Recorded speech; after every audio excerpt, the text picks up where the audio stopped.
we go. How's it, everyone? So an update, whilst I was uploading the video, the Alexander Isak statement has been released. He released it this evening on his Instagram profile. I did say all along, let's wait until we hear from the player himself. Well, we definitely have. So let's go through the Instagram post. It says, "I'm proud to be recognised by my fellow professionals with a place in the PFA Premier League Team of the Season." So tonight was the PFA Awards up in Manchester, celebrating last season's achievements.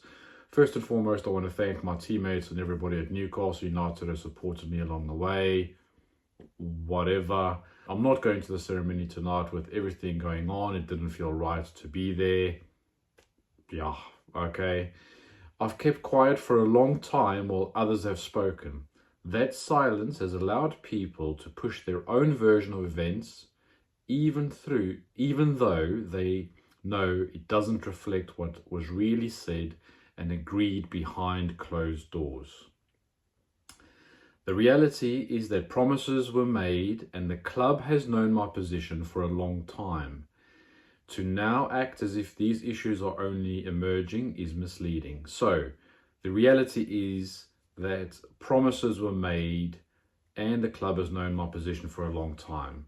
So this obviously means that Alexander Isak told Newcastle a long time ago. We don't know when that was. Was that before the Carabao Cup final? Was that last summer? We don't know. It's a long time, a week before the season ended. We don't know. What we do know, or what we have heard, is that Amanda Staveley promised to give Alexander Isak a new contract. Now, was his position that he wanted a new contract, or was his position that he always wanted to leave the club?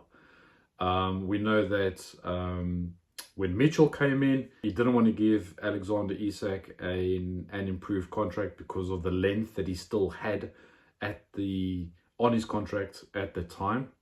So that's the reason he didn't give him a pay increase. But again, we don't know when he's saying what his position is. So when promises are broken and trust is lost, the relationship can't continue. That's where things are for me right now, and why change is in the best interest of everyone, not just myself. Now, to be honest with you, you can't say what change is going to be best for someone else. This is completely selfish. If you're saying, well, he was promised something, but because he didn't get it, I now am not going to play for you, and then that's going to be best for you if you sell me. Where has this, I can see this blowing up massively. I can see this going to Cass, or something. I can't see Newcastle United just letting Alexander Isak go after this one. If anything, I can see their stance strengthening. A couple of people are saying, well, look, is this Newcastle who've let this fizzle out and rot and become this absolute mess, which we're now seeing? If Newcastle knew that Alexander Isak wanted to leave, why didn't they get his replacement in as soon as the window opened, and then get bids going for Alexander Isak to say, okay, look, Alexander Isak is on the market. You could have had a bidding war with Arsenal. You could have had a bidding war with Man United. You could have had a bidding war with Chelsea. You could have had a bidding war with Liverpool. Newcastle have played this so poorly, so badly, in my opinion.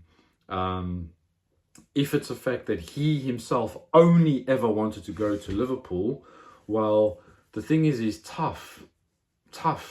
You can't.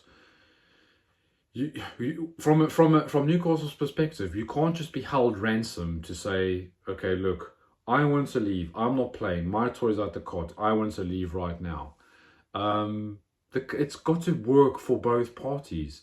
But Newcastle, I think, could have done this better. The lack of a CEO, the lack of a sporting director. Eddie Howe must be pulling his hair out. I do wonder if Eddie Howe knew about this, if he knew Alexander Isak wanted to leave.